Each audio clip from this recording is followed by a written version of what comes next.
भर्तृहरि जी महाराज की वाणियाँ साधकों के लिए अमृत स्वरूप है। साधक को अपने मन को पढ़ना चाहिए कि मन में क्या हो रहा है, कौन सी भावनाएं उठ रही हैं, कहाँ कहाँ हम उलझे हुए हैं और हमारी इंद्रियों की क्या दशा है और मेरा मन कहाँ लगा है। इन सब बातों को समझने के लिए भर्तृहरि जी की वाणियाँ बड़ा काम कर रही हैं। वे कहते हैं, वे ही निश वे ही दिवस वे ही तिथि वे वार, वे उद्यम वे ही क्रिया वे ही विषय विकार, वे ही विषय विकार सुनत अरु देखत सूंघत, वे ही भोजन भोग जाग सोवत अरु ऊंघत, महानिलजे जीव भोग में भयो विदेही, अजहूँ पलटत नाही कढ़त गुण वे के वेही, वे ही निश वे ही दिवस वे ही तिथि वे ही वार। भर्तृहरि जी कहते हैं सब कुछ वही तो है, यहाँ कुछ नया थोड़े है। जो पहले से करते आ रहे हैं वही आज है। जब सब कुछ वही है तो इन सब में थकना चाहिए, लेकिन थकान नहीं लगती है इन भोगों में, दृश्यों में और मन की इन मान्यताओं में।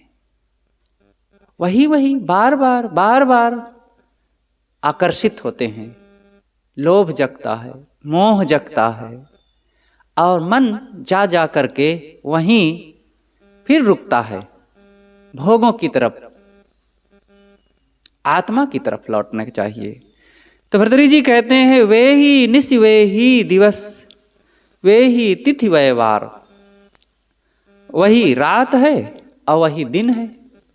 रात होने में या दिन होने में कोई अंतर पड़ रहा है क्या? कुछ नहीं। कल रात हुई थी, आज रात हुई। कल दिन हुआ था, आज दिन हुआ। वे तिथि वे ही वार। कल की जो तारीखें थी, पीछे जो बीत गईं, पीछे के जो दिन थे, वही आज है। कल का जैसे सवेरा हुआ था वैसे ही आज भी सवेरा हुआ। वे उद्यम वे ही क्रिया वे ही विषय विकार। जो मन में भाव उठ रहे थे, जिन जिन चीज़ों के लिए हम रीझ खींच रहे थे पहले, आज भी वही रीझ खींच मन में हो रही है। आज भी वही मुंह लटकाने की आदत, आज भी वही अप्रसन्न रहने की आदत, चिंता भय शोक करने की आदत, मन में उलझने की आदत। ये बदलाव क्यों नहीं लाते हैं? और वही क्रियाओं में उलझे हुए हैं। चंचलता, स्वभाव का दोष, स्वभाव को बदलना चाहिए। अगर कोई अपने आप का अध्ययन करना शुरू कर दे तो बहुत सरल है जिंदगी को सुखमय बना लेना और मुक्त कर लेना। देखो, घर को जब देखा जाता है, सुधारा जाता है, तो जहाँ वीरान जगह होती है वहाँ नींव खोद करके एक एक ईंट जोड़ करके नक्शा पहले से बना करके और बढ़िया सा मकान बनाकर प्लास्टर करके रंग पोत करके फर्नीचरों से, बर्तनों से सजा करके एक सुंदर आलीशान प्रकाशयुक्त आनंदमय सुविधाजनक भवन तैयार कर लिया जाता है। ऐसे ही एक व्यक्ति नहीं पढ़ना जानता था, लेकिन पढ़ने का अभ्यास किया, मेहनत किया, समय दिया, लगन रखा, लोगों की सलाह लिया और पढ़ने लग गया। देखो कितना बदलाव आ गया ना। ऐसे ही क्या हम अपने दुखी मन को सुखी नहीं बना सकते? अपने चंचल मन को क्या शांत नहीं बना सकते? क्या अपने विकारों को, दोषों को सही नहीं कर सकते? क्या हमको ये पता नहीं है किन किन दोषों से, स्वभावों से मन अप्रसन्न होता है, दुखी होता है? पता नहीं है तो पता करें। और क्या करना है? सत्संग में, संतों में बैठ करके इन बातों का पता लगावें। अब पता है तो उसका अमल करें। अमल किया ही नहीं जा रहा है, समय पर समय बीता जा रहा है। वे उद्यम, वे ही क्रिया, वे ही विषय विकार। वही विषय हैं 5 विषय, शब्द, स्पर्श, रूप, रस, गंध। वही इंद्रियां हैं, अपने अपने विषय की ओर दौड़ रही हैं। और वही हमारा मन है, और उधर हरदम ललचा रहा है। और वही हम मूर्ख बने रहते हैं, जो उधर ललचा ललचा करके दुखी बने रहते हैं। क्या तमाशा है? क्या दुखी होने के लिए हम यहां जन्मे हैं? क्या दुखी रहना मजबूरी है?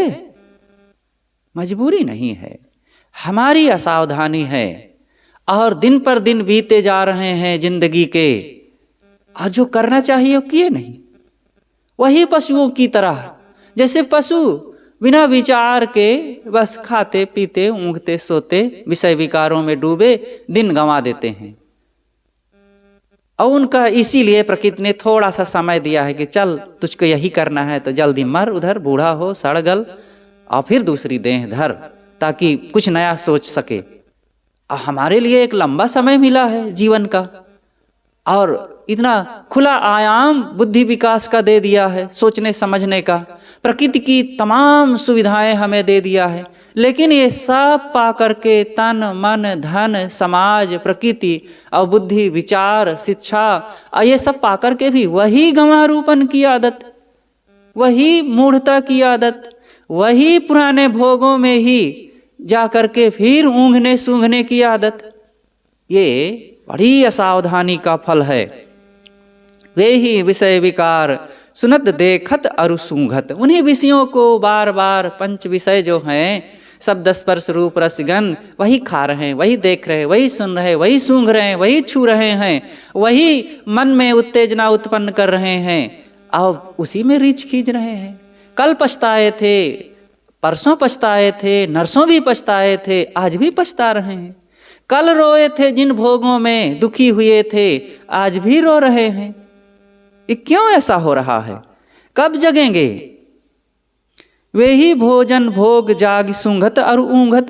वही खा रहे हैं, वही सो रहे हैं, जाग रहे हैं, वही आलस प्रमाद निद्रा में समय गंवा रहे हैं, ऊँघ रहे हैं। निलज यह जीव भोग में भयो विदेही। ये महानिर्लज्ज होकर के जीव कैसा भोगों में उन्मत्त होकर डूब रहा है, उसी में विदेही बन रहा है, बड़ा मुक्त बन रहा है। विदेही का यहाँ मतलब है सुध बुध खोना। मूढ़ बन करके अपनी स्वस्था को, अपनी शांति को, अपनी सुध बुध को गंवा बैठा है। अजहूँ पलटत नाही कढ़त गुण वे के वे ही। आज भी अपने उन विचारों को बदल नहीं रहा है, अपने आदतों को बदल नहीं रहा है, और वही क्रिया कर रहा है।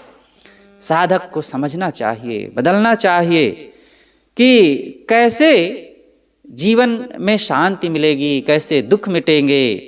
एक बार सदगुरु अभिलाष साहब जी ने सदगुरु विशाल साहब जी से पूछा था कि गुरुदेव, क्या जीवन मुक्त भी कभी विचलित हो सकता है कि नहीं?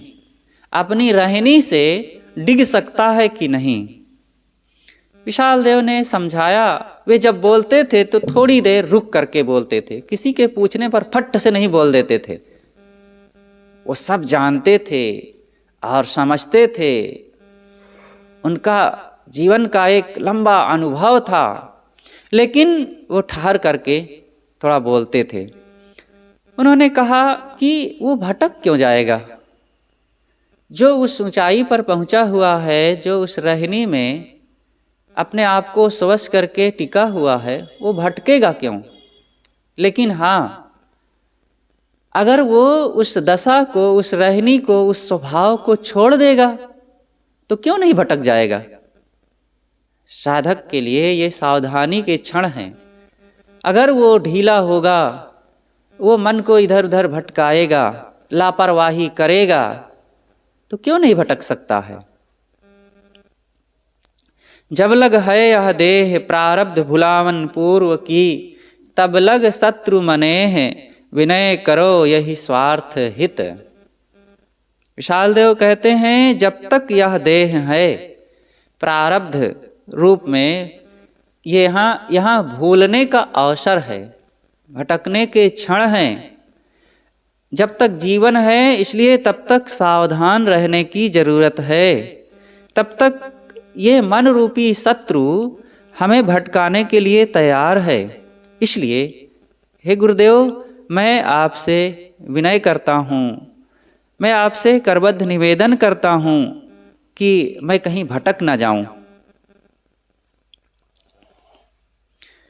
पृथ्वी परम पुनीत पलंगता को मन मान्यो, तकिया अपनो हाथ गगन तंबू को तान्यो। भर्तृहरि जी महाराज कहते हैं पृथ्वी परम पुनीत पलंगता को मन मान्यो।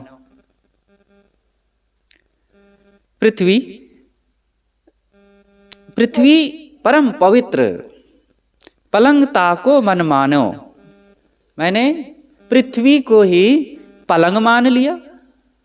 क्या है अलग से पलंग लाना, खटिया लाना और उसमें बिछाना, कुछ जरूरत नहीं है। एक वैरागवान की उस दशा की भावना का वर्णन यहाँ करते हुए भर्तृहरि जी महाराज कहते हैं कि मैंने परम पवित्र पृथ्वी को अपना पलंग मान लिया और तकिया अपनो हाथ गगन तंबू को तानो। तकिया बनवाने की, लाने की कोई जरूरत ही नहीं, बस हाथ की तकिया बना लिया। हाथ की तकिया कैसे बनाई जाती है? बस करवट सो गए हाथ लगा करके, मस्त यही तकिया है। और तंबू कुछ चाहिए, सामियाना बढ़िया सा, ये आकाश का विशाल सामियाना तंबू लगा हुआ है। बस जमीन पे सो गए, हाथ की तकिया लगा लिए, अब आकाश का तंबू लगा ही है और मस्त हम उसी में सो गए। सोहत चंद्र चिराग बीजना करत दसो दिशि, बनिता अपनी वृत्त संग ही रहत दिवस निशि। अतुल अपार संपत्ति सहित सोहत हैं हम सुख में मगन, मुनिराज महानृपराज ज्यों पौढ़े देखे हम दृगन। भर्तृहरि जी महाराज कहते हैं कि पृथ्वी ही परम पवित्र पलंग है और हमने उसी को ये मान लिया कि हमारे विश्राम के लिए ये बढ़िया जगह है। तकिया, हाथ का तकिया बना लिया और आकाश का तंबू तान लिया मानो। सोहत चंद्र चिराग बीजना करत दसो दिस। चंद्रमा का चिराग कहते हैं दीपक को।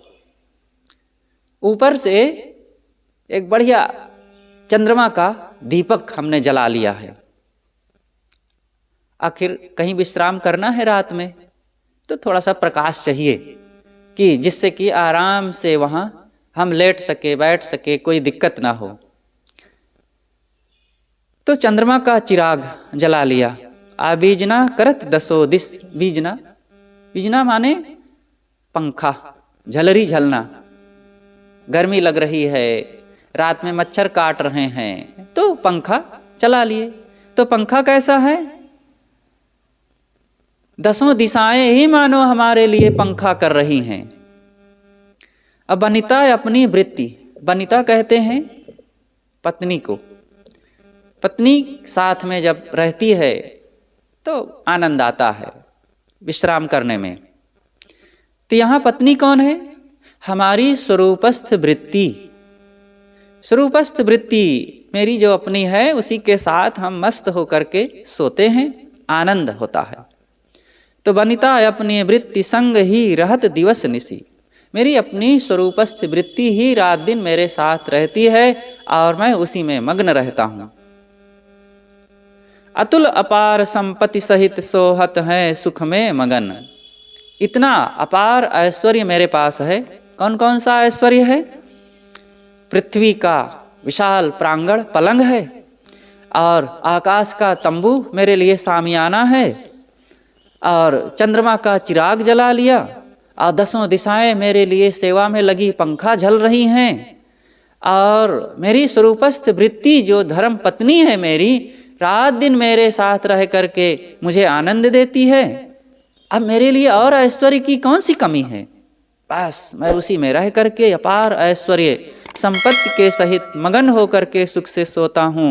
मुनिराज महानृपराज ज्यों पौढ़े देखन हम दृगन। ऐसे महामुनि राजा को मैंने महाराजाधिराज की तरह लेटे और बैठे, पौढ़े और सोते हुए मैंने देखा अपनी आँखों से। ये भर्तृहरि जी महाराज कितना अलंकारों में कहते हैं, मैंने अपनी आँखों से ऐसे महाराजाधिराज को लेटे हुए अथवा बैठे हुए देखा है। वो कौन है? आत्मज्ञानी, स्वरूपस्थ वृत्ति, जीवन मुक्त पुरुष, साधना परायण, अंतर्मुखी और इंद्रियजयी वो महापुरुष ही महाराजाधिराज हैं। कहा विषय को भोग परम भोग एक और है, जाके होत संयोग नीरस लागत इंद्र पद। कहा विषय को भोग परम भोग एक और है। ये क्या विषयों के भोग में सुख मान रहे हो?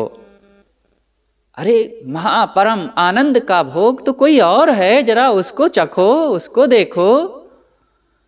जब उसका स्वाद तुम चख लोगे तो उसके संयोग होते ही नीरस लागत इंद्रपद। इंद्रपद जो जिसे कहा गया है इंद्र का सुख, ब्रह्मा का सुख, इंद्र का सुख, वो भी बेकार फीका लगता है। विषयों का भोग बहुत क्षणिक है, बहुत व्यर्थ है। परम भोग को हम उपयोग करें और उसमें आनंद रहें, आनंद मनाएं। वो परम भोग क्या है? वह है हमारी स्वरूपस्थ वृत्ति, सब तरफ से मन का विषयों से लौट करके आत्मा में लीन हो जाना, ये परम भोग है। विषयों का भोग क्षणिक है, लेकिन आत्मभोग, स्वरूप स्थिति का भोग एक रस है और अनंत है। इसलिए इस आत्म सुख के भोग को हमें रसास्वादन करना चाहिए। विषयों में तो चंचलता है, लेकिन स्वरूप में श्रुति और स्मृति पुराण पढ़े विस्तार सहित जिन, साधे सब सुख कर्म स्वर्ग को थान लह्यो तिन। कहत तहा हूँ चाल काल को ख्याल भयंकर, ब्रह्मा और सुरेश सबन को जन्म मरण डर। ये बनिक वृत्ति देखी सकल अनंत नहीं कछु काम की, अद्वैत ब्रह्म को ज्ञान यह एक ठौर आराम की। बहुत महत्वपूर्ण वचन है।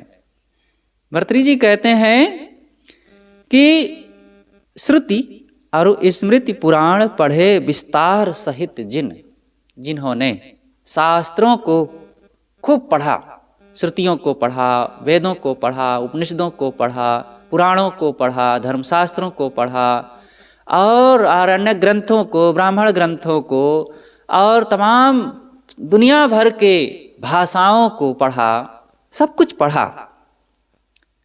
और क्या क्या किया? साधे सब शुभ कर्म स्वर्ग को थान लह्यो जिन। खूब शुभ कर्म भी किया। शुभ कर्मों में क्या किया? दान किया, अन्नदान, वस्त्रदान और भूदान खूब किया। लेकिन इन सब में कामना रखा, पढ़ करके सुख पाने के लिए, स्वर्ग पाने की कामना रखा। और ये सब किया। इतना सब करने के बाद भी कहत तहाँ हूँ चाल काल को ख्याल भयंकर।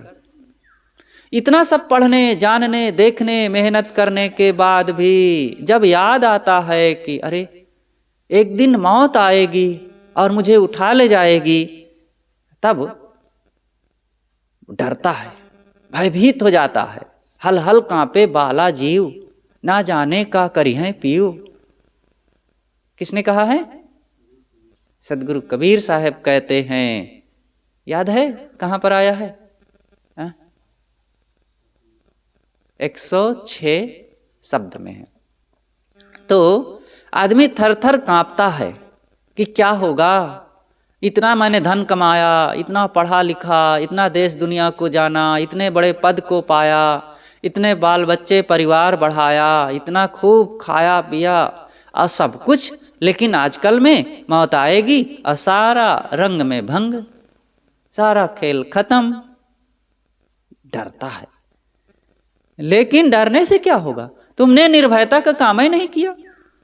निर्भयता का काम है आत्मपद में लौटना, स्वरूप की तरफ लौटना। ब्रह्मा और सुरेश सबन को जन्म मरण डर। इन सब को पढ़ने, जानने, देखने, सुनने के बाद भी ब्रह्मा और सुरेश, सुरेश कहते हैं इंद्र को, ब्रह्मा और इंद्र भी सबको, अरे ब्रह्मा और इंद्र की बात यहाँ कही गई, लेकिन ब्रह्मा विष्णु महेश शिव सनकादिक हनुमान गणेश महेश जो कोई हो, इन्होंने वो साधना का काम, वो निष्कामता का काम, स्वरूप स्थिति का काम तो किया नहीं। और ये काम ना करने के कारण इनको जन्म और मरण का डर है। ये आज जो कर रहे हैं, इनसे जन्म और मरण का बीज नहीं समाप्त होगा, क्योंकि इन्होंने अपने स्वरूप में स्थिति का काम किया नहीं। ये बनिक वृत्ति देखी सकल अनंत नहीं कछु काम की। ये बनिक वृत्ति, बनिक बनिया की वृत्ति। बनिया क्या करता है? बणिक इधर से माल उठाता है, उधर बेचता है, उसी में थोड़ा सा फायदा कमाता है। ऐसे ही ये दान पुण्य और बहुत इधर उधर तीर्थ मूर्त यज्ञ तप हवन और ये सब करना, ये बणिक वृत्ति है। यही पंडितों ने सिखाया, ब्राह्मणों ने बताया है कि पुण्य करो, यज्ञ करो तो इतना बड़ा स्वर्ग मिलेगा। ये स्वर्ग का लोभ दिलाए, इतना बड़ा। अमुक तीर्थ में स्नान करो तो ये पुण्य मिलेगा, ये फल मिलेगा, और वहां जाके जल चढ़ा दो तो ये फल मिलेगा। केदारनाथ, बद्रीनाथ, द्वारिका, हरिद्वार चले जाओ, वहां जाने से ये फल मिलेगा। अन्न का दान करो, वस्त्र का दान करो, और खाने का, भोजन का दान करो, सोने का दान करो, चांदी का दान करो तो ये फायदा मिलेगा। तो ये सब बणिक वृत्ति है, ये करो तो ये मिलेगा। तो जो पुराणों में कहा गया है कि यहाँ जो ज्यादा पुण्य कमाया तो स्वर्ग में उसे बड़ी बिल्डिंग मिलती है। तो पुण्य कमाया तो पुण्य के जोर से उसको बिल्डिंग मिल गई।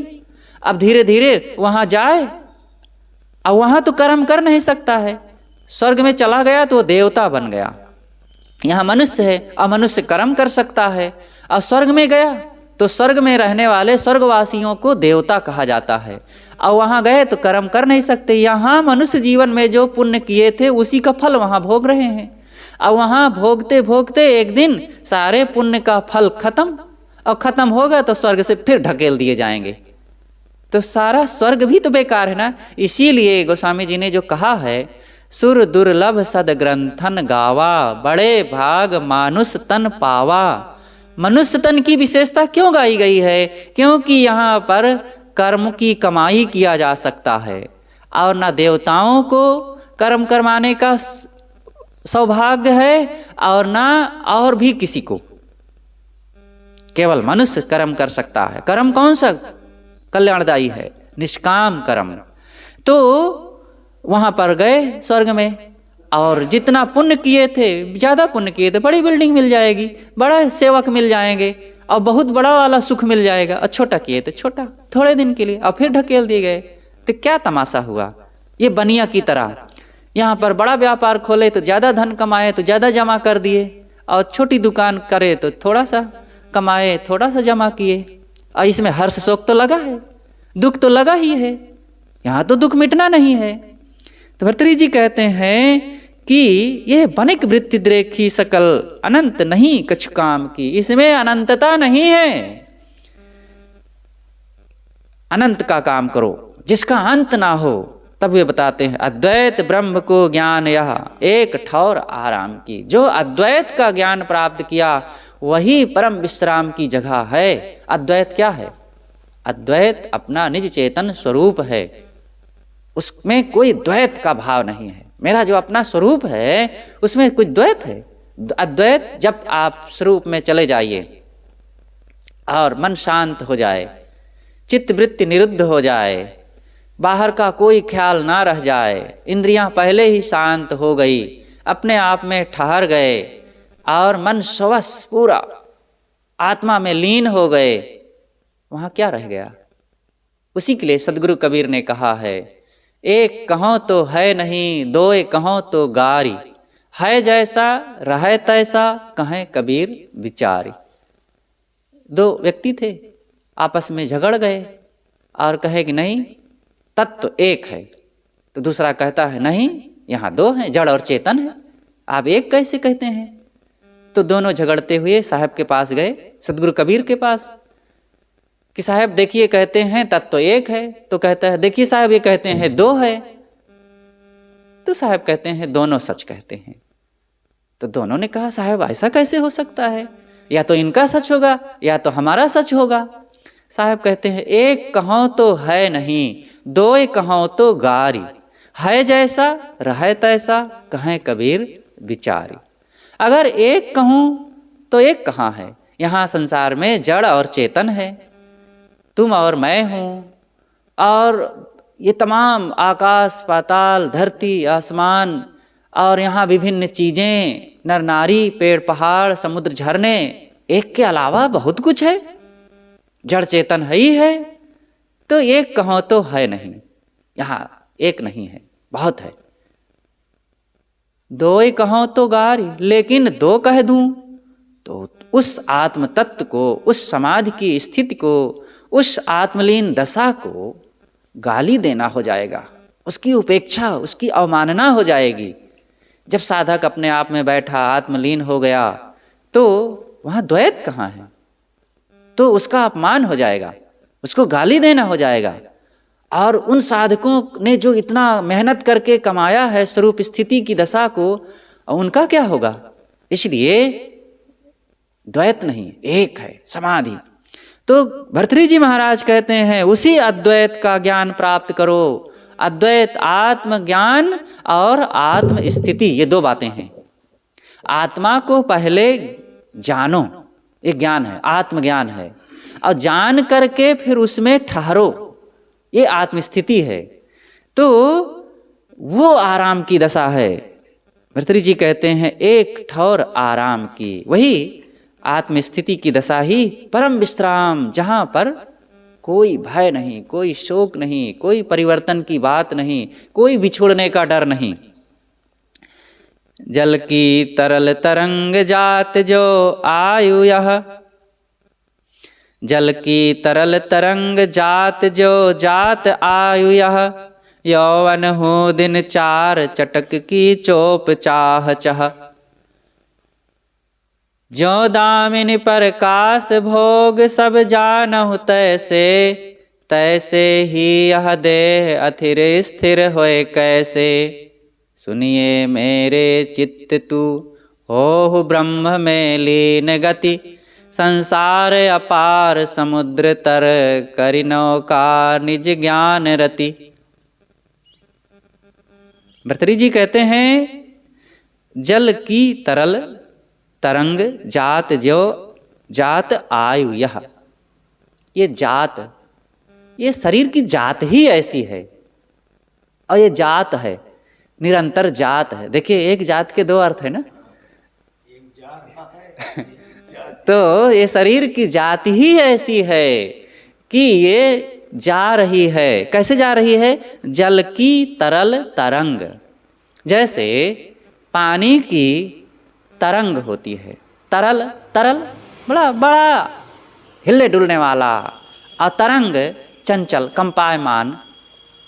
तो ये निरंतर शरीर की आयु जा रही है। यौवन हूँ दिन चार चटक की चोप चाह चह, ये यौवन, ये जवानी, ये कैसे है? चार चटक, 4 दिन की चटक मटक की बात है। अचोप चाह चह, और इसमें बहुत नगाड़े बजवा लो और खूब गहमा गहमी कर लो और खूब इच्छाएं कामनाएं बढ़ा लो, कुछ नहीं यहाँ रहने वाला है। 4 दिन की चांदनी और फिर अंधेरी रात। ये चांद उगा है उंजियारी, अंधियारी आए 2 दिन में। किसकी ममता में तू भूला, फूला फूला फिरता धाया। सदगुरु अभिलाष साहेब जी का ये वचन है। साहब कहते हैं कि ये चांद उगा है उंजियारी, ये उंजियारी 4 दिन की है और फिर अंधियारी आए 2 दिन में। बस अंधेरी आने वाली है। ये जवानी की चांदनी निकली हुई है और अब बुढ़ापे का अंधियारा आने वाला है। किसके मोह में पड़े हुए हो और अभिमान कर रहे हो, फूले फूले घूम रहे हो। मेरे 4 बच्चे हैं, मेरे इतना बड़ा घर है, मेरे इतना बड़ा धन है, मैं सरपंच विधायक मंत्री हो गया हूँ। अरे कुछ नहीं हो गए हो। 4 दिन में आंसू बहाते एक कोने पड़े रहोगे, कोई पूछने वाला नहीं रहेगा। जो काम करना है वो काम करो, मन को शांत करने का और अपने स्वरूप में लौटने का। ज्यों दामिनी प्रकाश भोग सब जानहु तैसे। सारे भोगों को विद्युत की क्षणिक चमक की तरह समझो। दामिन, दामिन कहते हैं बिजली की चमक। बिजली की चमक जैसे क्षणिक होती है, ऐसे ही सारे भोगों को समझो। तैसे ही यह देह अथिर स्थिर होए कैसे। ऐसे ही यह देह अस्थिर है, चंचल है। इसको भला तुम कैसे स्थिर बना सकते हो। कुछ लोग बनाने का प्रयास करते हैं, ये खा लें वो खा लें, ऐसे वहाँ चले जाएं, ऐसे कपड़े पहन लें, और घी दूध दही की बात क्या है, स्वर्ण भस्म खा लें, रजत भस्म हीरक भस्म खा लें, और अमुक अमुक जा कर के वो गोलियां खा लें, और स्विट्जरलैंड से अमेरिका से जापान वाली और दवाई मंगा लें, वो बड़ा काम करती है। तो खा लो। कोई आज तक बना पाया है ये देह को अमर। व्यर्थ का व्यामोह कुछ नहीं। ये व्यामोह मत पालो। जितना दिन का जीवन है बहुत है। किसी की 4 दिन की जिंदगी बड़ा काम आती है, किसी की 100 बरस की जिंदगी बेकाम होती है। करने वाले थोड़े समय में बहुत कुछ कर डालते हैं, अपना काम करके कृतार्थ होके यहाँ से चले जाते हैं। और ना करने वाले 100, 125, 150 साल भी रह करके बस वही विषयों को घिसते हैं और भोगों में डूबे रहते हैं, और वही मोह शोक, वही चिंता कामना अहंकार आसक्ति और रोना धोना उनका चलता रहता है।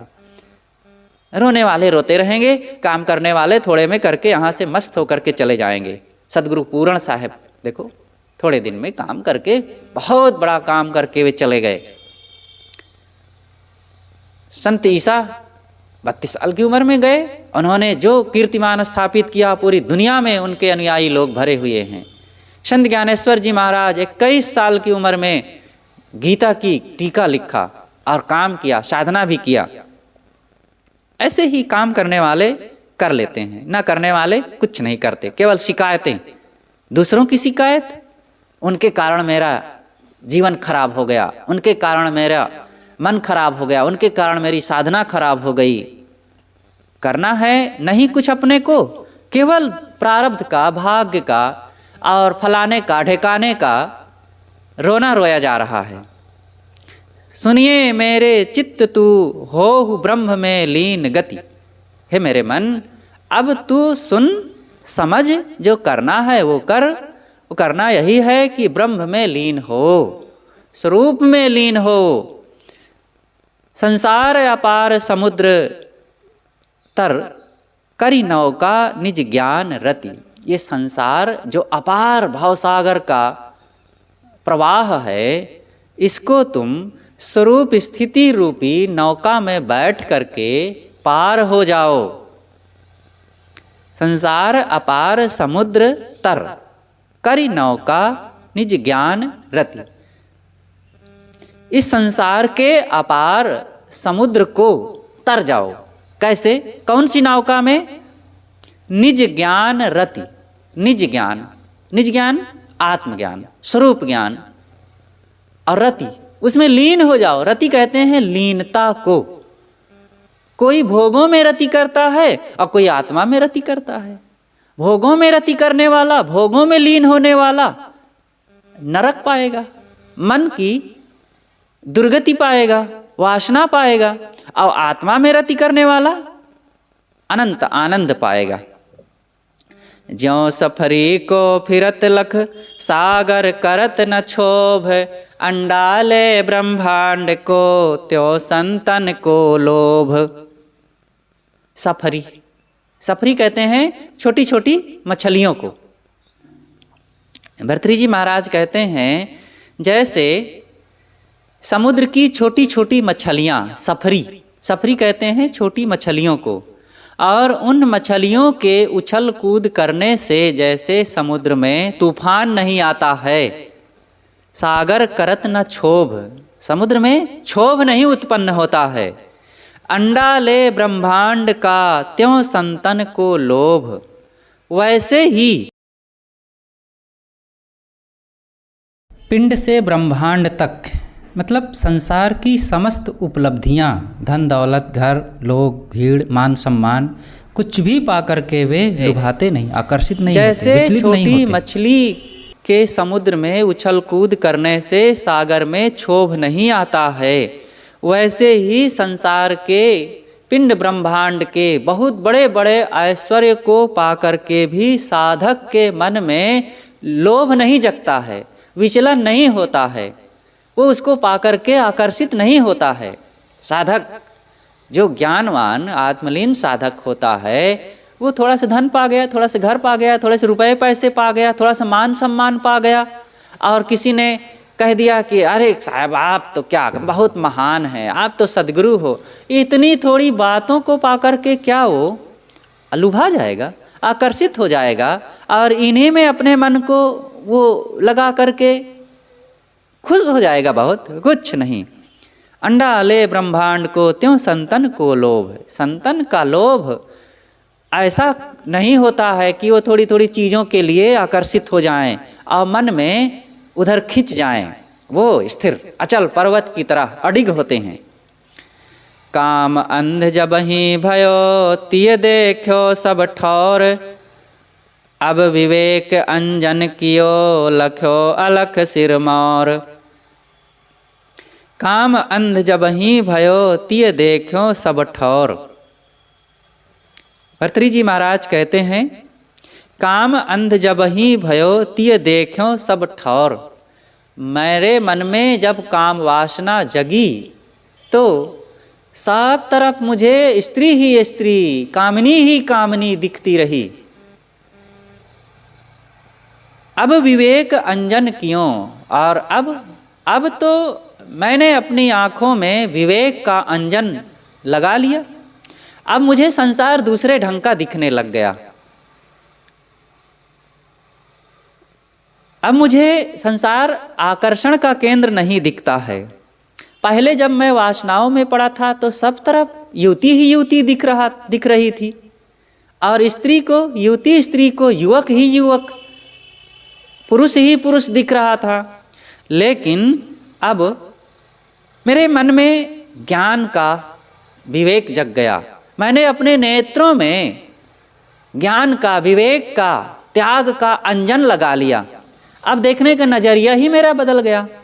नजरें बदली तो नज़ारे बदल गए, किश्ती ने रुख बदला तो किनारे बदल गए।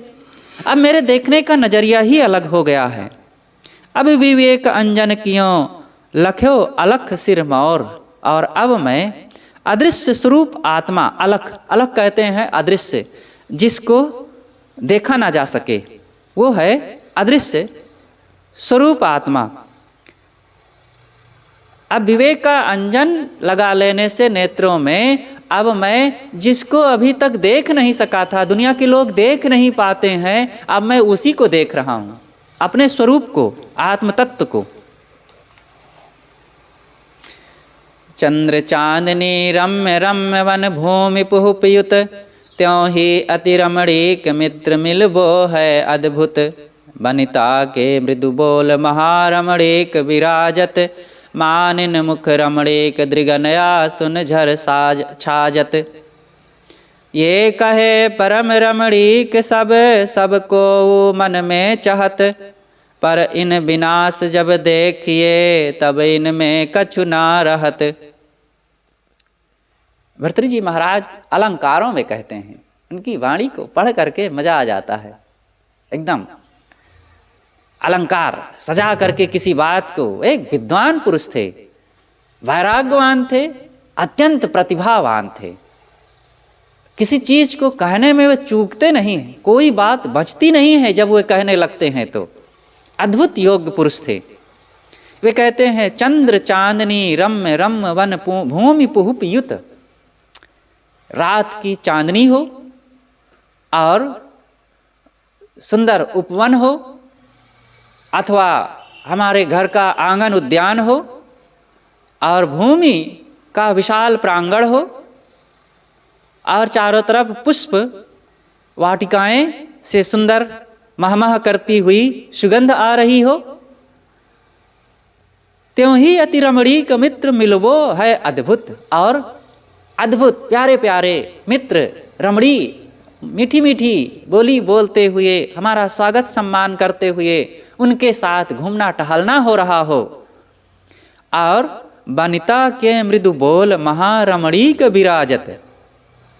वनिता, वनिता कहते हैं स्त्री को, पत्नी को। और पत्नी की मीठी मीठी बोली महारमणीक विराजत, बहुत अच्छी लगती है। और जब वो मीठी मीठी बोलती है, भाव खाती है और पुरुष को मोहाती है और उसके प्रति हाव भाव दिखा करके आकर्षित करती है, ओ क्या पूछना, पुरुष रीझ जाता है आनंद से। कहा जाता है समुद्र में एक मछली होती है, वो मादा मछली नर मछली को पहले रिझाती है। तो कैसे रिझाती है? वो नर मछली के पास जाकर खूब नाचती है, खूब नाचती है, उसके चारों तरफ चकर मकर करके नाचती है। फिर धीरे से वो नर मछली जो है वो भी आसक्त होता है उसमें। अब आसक्त होने के बाद फिर उसमें रतिक्रिया करता है और उसके पश्चात फिर वो मादा मछली उसको पकड़ के खा जाती है। इसीलिए तुरंत वो भागता है, लेकिन फिर वो बचता नहीं है।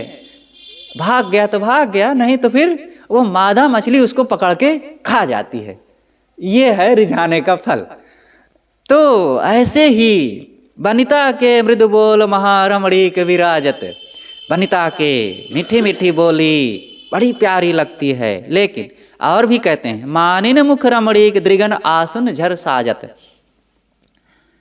जब स्त्री किसी बात की कामना करती है, भाव खाती है और कहती है कि तुमने मेरे लिए ये नहीं किया, मैंने तुम्हारे लिए इतना किया, तुमने ये नहीं किया, वो नहीं लाए, ऐसा मुझे गहना नहीं लाए, ऐसे कपड़ा नहीं लाए, और मन में दुखी होकर रुष्ट होकर के बड़े बड़े आंसू बहाती है, बुलबुल रोने लगती है, रूठ जाती है, तो ये पुरुष को बड़ा अच्छा लगता है, बड़ा सुकून देता है। लेकिन ये सब परम रमणीक सब कोई कहत मन में चाहत। ये सब कहे परम रमणीक सब कोऊ मन में चाहत।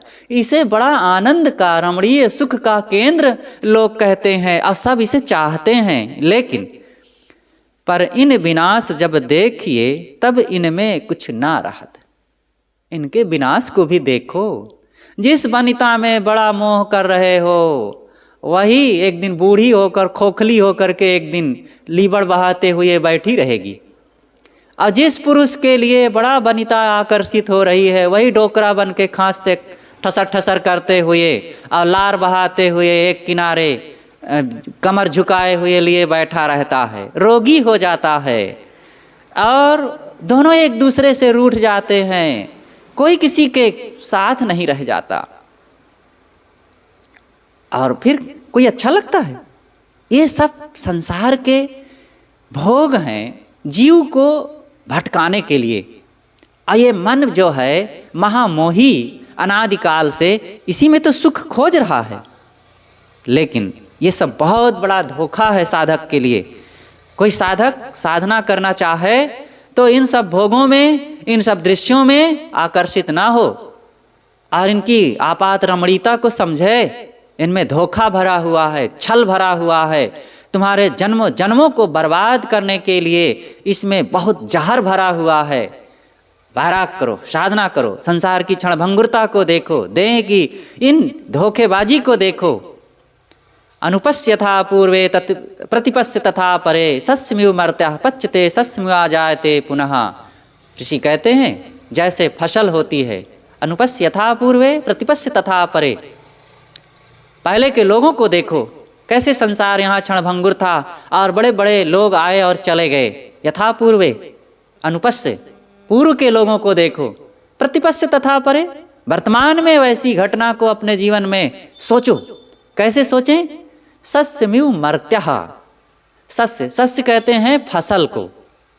फसल देखो, अभी धान की फसल लगी हुई है और अभी चारों तरफ कुछ दिन पहले हरा भरा दृश्य दिख रहा था और अब पीली पड़ रही है, झुक रही है, और थोड़े दिन अगर इसको ना काट लिए तो गिर जाएगी, और अगर पड़ा रहने दिए उसी में सड़ गल जाएगी। ऐसे ही प्राणी उपजते हैं, फसल की तरह बढ़ते हैं और थोड़े दिन उनकी चमक दमक दिखती है और फिर थोड़े ही समय में वो ढीले ढाले होकर एक किनारे पड़ जाते हैं और यहाँ से चले जाते हैं, दफना दिए जाते हैं, जला दिए जाते हैं, उनका चिन्ह भी नहीं पता चलता है। कहा चुनाए मेड़िया लंबी भीत ओसारी, घर तो 3.5 हाथ घना तो 4.25। और भी भर्तृहरि सदगुरु कबीर की वाणियों में क्या पूछना, बहुत बहुत वचन हैं। तो भर्तृहरि जी कहते हैं, पर इन विनाश जब देखिए तब इनमें कछु ना रहत। जब इनके विनाश को देखा जाता है तो इसमें कुछ नहीं मिलता है, कुछ नहीं सार निकलता है। अंतिम सार है कि आत्म भजन, गुरु भजन।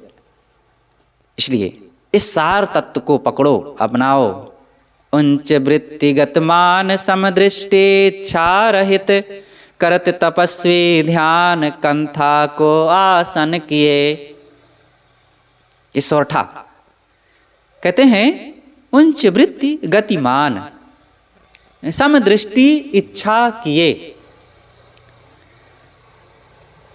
उच्च वृत्ति और शील वृत्ति दो दशा से साधक जन पहले जीवन निर्वाह करते थे।